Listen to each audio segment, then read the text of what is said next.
It's wonderful out here. So, I was meditating on fear and trauma. And one thing I've noticed in my meditations and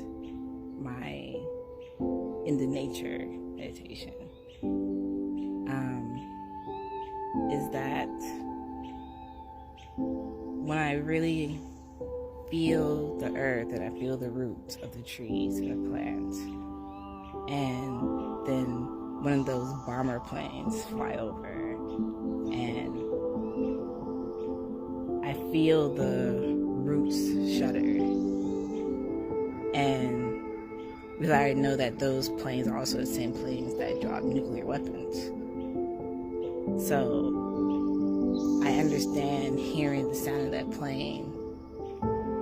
You remember what happened. I wonder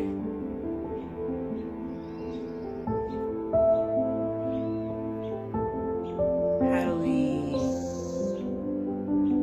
deal with that in real life, but I take advice from nature and